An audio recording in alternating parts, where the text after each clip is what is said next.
Syria రాజు ప్రతిసారి కూడాను ఆ ఇతర రాజ్యముల మీదకి దండెత్తినట్లుగా ఇశ్రాయేలు రాజ్యం మీద కూడా దండెత్తాలని చెప్పి ఆ ఇశ్రాయేలుతో యుద్ధము చేయవలనని కోరి తన సేవకులతో ఆలోచన చేసుకుని పలానా స్థలమందు మనము ఉందాము, పలానా స్థలములో మన దండుపెట్టను ఉంచుదామని చెప్పి మాటున ఉంచుతాడు. అయితే ఆ దైవజనుడు ఏం చేస్తాడు?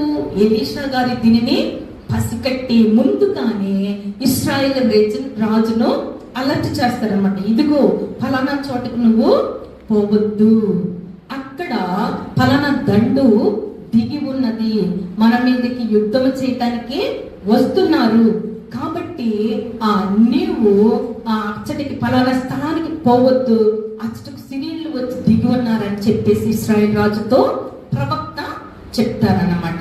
అప్పుడు చెప్పినప్పుడు ఇశ్రాయేల్ ఏం చేస్తాడు? దైవజనుడు తనకు చెప్పిన హెచ్చరికను తీసుకుని నిర్లక్ష్యం చేయలేదు, కానీ ప్రవక్త చెప్పినటువంటి ఆ యొక్క ఆలోచనను హెచ్చరికను తీసుకుని ఆ స్థలానికి కొంతమందిని పంపిస్తారు. మీరు ఇది చూసి రండి, అక్కడ సిరియా రాజు యొక్క దండు ఉందో లేదో, దిగిందో లేదో మీరు తెలుసుకుని రండి అని చెప్పి ఇశ్రాయేలు రాజు కొంతమందిని అక్కడికి పంపి అన్ని తెలుసుకుని వచ్చినప్పుడు అది నిజమే అని తెలుసుకున్న తర్వాత అప్పుడు ఏం చేస్తారంటే ఈ యొక్క ఇశ్రాయేల్ రాజు ఏం చేస్తాడంటే సిరియా రాజు కల్లోలం పడినట్లుగా మరలా ఇశ్రాయేల్ రాజు కూడా అలర్ట్ అయిపోయి తన సైన్యాన్ని చాలా హెచ్చరిక చేసి ఇదిగో ఇలా పలానా దండు వచ్చి మనల్ని ఎదుర్కోబోతుంది కనుక మీరు కూడాను ఇలాగ ఉండుడి అని చెప్పేసేసి అక్కడ అవకాశమును ఇస్తారనమాట, చెప్తారనమాట.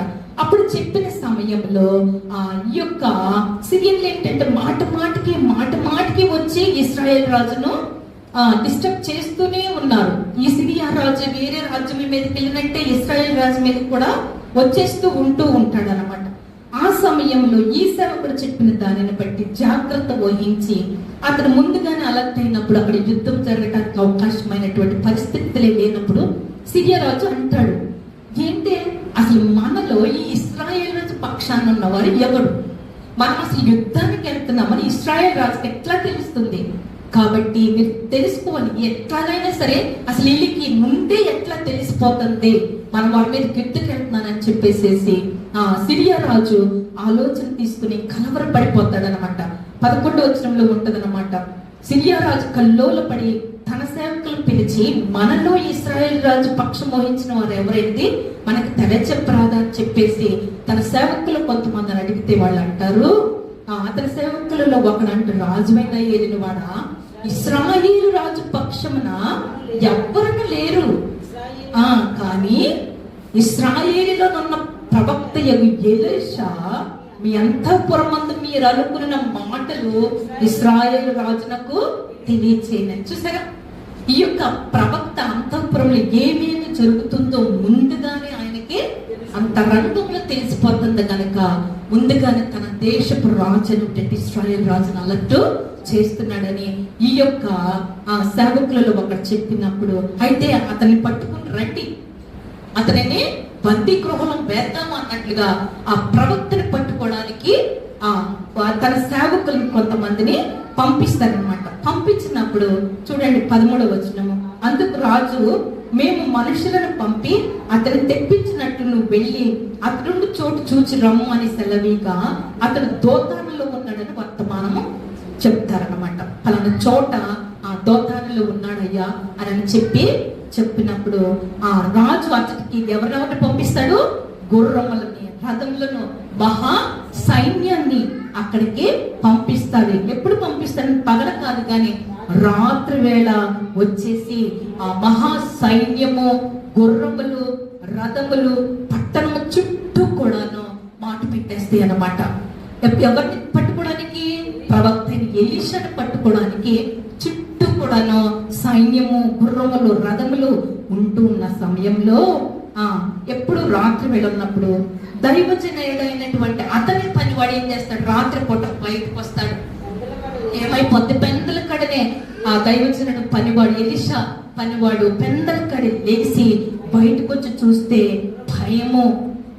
అతను చూసినప్పుడు చూశాడంట, ఆ పట్టణం చుట్టూ కూడా గుర్రములు, రథములు, ఆ సైన్యము ఉండేసరికి అతనికి భయమైపోయి వచ్చేసి వెంటనే ఎలీషా ప్రవక్త చెప్తాడు, అయ్యో నా ఏలినవాడా, మనం ఏం చేయదమయ్యా, ఇప్పుడు అసలు గుర్రములు వచ్చేసినాయి, రథములు వచ్చినాయి, పెద్ద సైన్యం చుట్టుముట్టుకుందయ్యా మనల్ని, మనం ఏమి చెయ్యాలి అని చెప్పేసి ప్రవక్తను అడుగుతూ ఉన్నప్పుడు ఆయన కూలుగా ఉన్నాడు, కలవరపడలేదు, కల్లోలు పడలేదు, ఏ మాత్రము కూడాను ఆయన భయపడలేదు. కానీ ఎలీషా ప్రవక్త ఏమంటూ ఉన్నాడు చూడండి, ఏమంటాడండి, భయపడవద్దు, మన పక్షంలో ఉన్నవారు వారి కంటే అధికులై ఉన్నారని చెప్తారు. ఏమంటారా?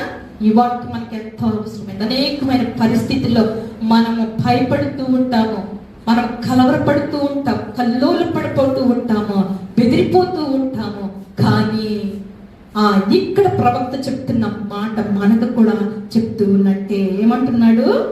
భయపడవద్దు, మన పక్షంలో ఉన్నవారు వారి కంటే అధికులై ఉన్నారు. వారికి గుర్రములు ఎన్నొచ్చినాయో, వారి యొక్క రథములు ఎన్నొచ్చినాయో, వారి ఎంత సైన్యం ఉందో వారి కంటే మన పక్షాన ఉన్నవారు అధికులై ఉన్నారు, అంటే ఎక్కువ ఉన్నారు అని చెప్పి ఆ యొక్క పనివాడితో ఆ ప్రవక్త చెప్తూ ఉన్నాడు. అప్పుడు ఏమంటూ ఉన్నారు మళ్ళీ, యెహోవా వీడు చూచినట్లు దయచేసి వీరి కళ్ళును తెరుమని ఎలీషా ప్రార్థన చేయగా యెహోవా ఆ పనివాని కండ్లను తెరవచేస్తాను. చూసారా, చెప్పారు ఎలీషా ప్రవక్త, వారి కంటే కూడా మన పక్షంలో ఉన్నవారు అధికులై ఉన్నారయ్యా అని చెప్పినప్పుడు ఒకవేళ అతను నమ్ముతాడని నమ్మడని మళ్ళీ చూడటానికి ఎంతమంది అధికులు ఎక్కువగా మన పక్షాన ఉన్నారో, మన పక్షాన ఎంతమంది గొప్ప సైన్య సమూహము మన పక్షాన ఆధిపత్యం వహించి ఉన్నారో అతను చూచినట్లుగా ప్రభు యెహోవా వీని కన్నులు తెరువు అని చెప్పగానే అతని కండ్లు దేవుడు తెరవగా, ఏ కండ్లు? మామూలు కండ్లతో చూశాడు కదా, అక్కడ ఉన్న గుర్రాలు చూశాడు, అక్కడ ఉన్న రథాలు చూశాడు, అక్కడ ఉన్నటువంటి సైన్యాన్ని చూశాడు, వారంతా కూడా పట్నం చుట్టూ ఉన్నట్లు చూశాడు. మరి కళ్ళు తెరవటం ఏంటి? అప్పటి వరకు కళ్ళు తెరవబడలేదా అంటే తెరవబడింది. కానీ ఏ కళ్ళు తెరవబడింది అంటే మనోనేత్రములు తెరవబడింది. తన యొక్క గురుడితనము, అంధత్వము తీసివేయబడి ఏ కళ్ళు తెరవబడి మనోనేత్రాలు తెరవబడినప్పుడు అబ్బో అక్కడ ఎంతమంది ఉన్నారో తెలుసా? చూడండి, 18 వచనం చూసినప్పుడు 17 లాస్ట్ చూసినట్లయితే, యెహోవా ఆ పనివాని కండ్లను తెరవ చేశాను కనుక వాడి ఎలీషా చుట్టూను పర్వతము, అగ్ని, గుర్రముల చేత, రథముల చేతను నిండి ఉండుట చూచెను. ఎవరెవరు ఉన్నారంట? పర్వతం ఉండిపోయింది చుట్టూత, అగ్ని ఉంది, గుర్రములు ఉన్నాయి, రథములు ఉన్నవి. ఎంత ఉందో చూడండి. వాళ్ళు రథములతో గుర్రాలతోనే వచ్చారేమో, సైన్యంతోనే వచ్చారు. కానీ ఇక్కడ ఇంకా ఏముందంటే గొప్ప పర్వతం వాళ్ళకి మనకి అడ్డుగా పెట్టేశాడు దేవుడు. మళ్ళీ అగ్ని పెట్టేశాడు. అక్కడ వచ్చిన వారు వచ్చినట్టు భస్మమైనట్లు, కాలిపోయినట్లు ప్రవక్తని అంటుకోకుండా ఉండాలని చెప్పేసేసి ఆయన చుట్టూ కూడా పర్వతాన్ని ఉంచాడు, అగ్నిని ఉంచాడు, సైన్యాన్ని ఉంచారు. తర్వాత ఏమన్నా గుర్రములు ఉన్నాయి, రథములు ఉన్నాయి. అది పెట్టారా లేదా? ఉన్నారు. కాబట్టి అప్పుడు ఆ దండు వారు అతన్ని సమీపిస్తారు. సమీపించినప్పుడు అప్పుడు ఎలీషా ఏమని చెప్తాడు? మళ్ళీ ఈ జనులను అంధత్వంతో మొత్తయ్యా అని చెప్తారు. ఆ దండు వాళ్ళందరూ వచ్చి ఈయన పట్టుకోకున్నట్లుగా వాళ్ళని గురుడి వారిగా చేసేమన్నప్పుడు అంధత్వం అలుముకుంటది వారికి. అప్పుడు ఇంక వాళ్ళు తడుముకుంటూ ఉన్నారు, వాళ్ళకి ఏమి కనబడదు, చుట్టూ ఏమన్నదో లేదో కూడా వాళ్ళకి తెలియకుండా ఒకరిని ఒకరు అక్కడక్కడే తడుముకుంటూ ఉంటారు. ఏమి కనబడదు, ఎటు వెళ్ళాలో తెలియదు, ఎక్కడికి వెళ్ళాలో తెలియదు, ఏమి చెయ్యాలో అంధత్వం అలుముకున్న సమయంలో మళ్ళీ ఎలీషా ప్రవక్త వాళ్ళు లీడ్ చేస్తూ ఉన్నారు, నడిపిస్తూ రండి మీరు ఎక్కడికి వెళ్ళాలో, ఎవరిని ఎదుగుతున్నారో, ఎవరిని పట్టుకోవాలనుకుంటున్నారో మీకు చూపిస్తారండి అని చెప్పి వీళ్ళందరినీ కూడా ఆ గుడ్డి వారిగానే ఎక్కడ తీసుకెళ్తాడు? ఇశ్రాయేలు రాజు సముఖానికి తీసుకెళ్తాడు ఎలీషా ప్రవక్తని. మళ్ళీ అక్కడికి తీసుకెళ్ళిన తర్వాత వాళ్ళ కళ్ళు తెరువు ప్రభువా అని చెప్పి ప్రార్థన చేస్తే అక్కడ కళ్ళు తెరవబడతాయి. అప్పుడు వెంటనే వాళ్ళు భయపడిపోతారు. అయ్యో మనము ఇశ్రాయేలు రాజు చెప్తున్నాము, మనకి ఏ హాని రాబోతుందని కలవరపడిపోయేటట్లుగా వారి కళ్ళు తెరవబడి భయపడిపోతూ ఉంటే అప్పుడు ఇశ్రాయేలీస్ మళ్ళీ ప్రవక్త దగ్గరే ఆలోచన తీసుకున్నారు, దేవుని సేవకుని దగ్గరే ఆలోచన తీసుకున్నారు. ఎవరు వీరిని కొట్టనా కొట్టుదునా వీళ్ళని హింసించినా, వీళ్ళని బాధించినా అన్నట్లుగా ఆలోచన తీసుకుంటే ఏమని సలహా ఇచ్చారో తెలుసా? ప్రవక్త, వద్దు వద్దు, నువ్వు కొడతావా? నీ దగ్గరకు వచ్చిన వద్ద కొడతావా? కొట్టొద్దు. వాళ్ళకి ఏం పెట్టాలి? నువ్వు భోజనం పెట్టి పంపించు. చూడండి, శత్రువులు సిరియన్లు అంటే శత్రువులు. సిరియన్ దండు, ఇశ్రాయేల్ రాజు దండుకి శత్రువులు. అయితే ఈ శత్రువులు ఎలా ఎదుర్కోవాలంటే కొట్టవద్దు, నువ్వు తిట్టవద్దు, అని బాధించవద్దు, కానీ వారికి నువ్వేం పెట్టాలి? భోజనము పెట్టు. వారికి ఏం పెట్టాలి? నువ్వు భోజనము పెట్టి పంపించమన్నప్పుడు నిజముగా వారి కొరకంట ఏం చేస్తే చూడండి, 23వ వచనంలో 22 నుంచి చదివితే, నీవు వీరిని కొట్టవద్దు, నీ కత్తి చేతను, నీ వింటి చేతను నీవు చెరపట్టిన వారిని అయినను కొట్టుదువా? వారికి భోజనం పెట్టించి వారు తిని త్రాగిన తర్వాత వారు తమ యజమాని వద్దకు వెళ్ళుదురు. సిరియా రాజు వద్దకు వెళ్ళిపోతారు తిని త్రాగిన తర్వాత. నువ్వేమి వాళ్ళని కొట్టవద్దు, బాధ పెట్టవద్దు, కత్తి చేత హతము చేయవద్దు, విల్ల చేత నీవు వారిని కొట్టవద్దు అని చెప్తూ ఉన్నారు. అప్పుడు తర్వాత ఏమైపోయిందంటే, అతడు వారి కొరకు విస్తారమైన భోజన పదార్థములను సిద్ధపరచగా వారు అన్నపానములు పుచ్చుకుని రాజు సెలవు పొంది తమ యజమాని వద్దకు వెళ్ళిపోతారు. అయితే ఒక్క విషయం చూడండి, అప్పటి నుండి సిరియన్ల దండువారు ఇశ్రాయేలు దేశంలోనికి వచ్చుట మానిపోయి. చూసినప్పటి వరకు కూడా ఈ సిరియా రాజు ఇశ్రాయేల్ రాజు మీదకి దండెత్తు వస్తూనే ఉన్నాడు. కానీ ఈ సమయం తర్వాత, ఈ సందర్భం తర్వాత ఆ శత్రులైన వారిని కొట్టకుండా వారిని ప్రేమించి భోజనము పెట్టి అన్నపానములు ఇచ్చి పంపిన తర్వాత వారిలో ఉన్న శత్రుత్వము పోయిందంట. అప్పుడైతే ముందైతే ఏం చేశారు? మాటి మాటికి వస్తానే ఉన్నారు. చూడండి, 10వ వచనంలో ఉంది, ఇశ్రాయేలు రాజు దైవజనుడు తనకు తెలిపి హెచ్చరిక చేసిన స్థలములకు పంపి సంగతి తెలుసుకుని తన వారిని రక్షించుకునేను.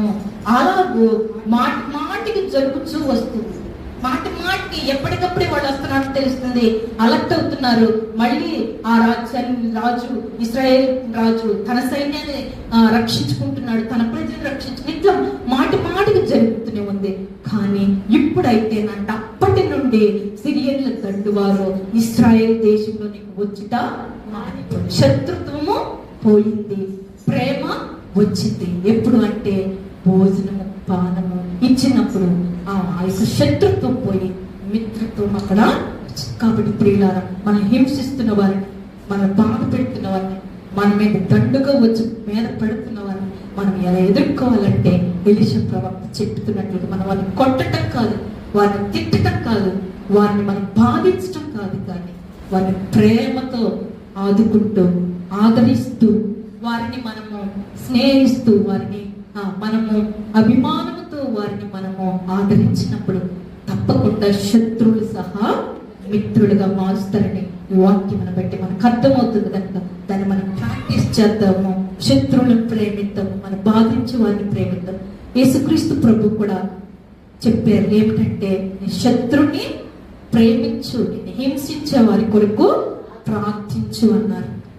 చెప్పటమే కాదు, కానీ దాన్ని ప్రాక్టికల్ గా చేద్దాం. మన శత్రువులైన వారిని ప్రేమిద్దాం, మనకి విరోధముగా ఉన్న వారిని ప్రేమిద్దాము, వారి కొరకు ప్రార్థన చేద్దాం. ఒకని ప్రవర్తన యెహోవాకు ప్రీతికరమన్నట్లు తన శత్రువులు సహా మిత్రులుగా మారుస్తానని చెప్పిన యేసయ్య మాటలను ఆధారం చేసుకుని మనకి ఎక్కడెక్కడ వ్యతిరేకతలు ఉంటున్నావో అక్కడ మనము ప్రేమను కనపరుద్దాము, వారిని ప్రేమతో ఆదరిద్దాము, వారిని బలపరుద్దాము.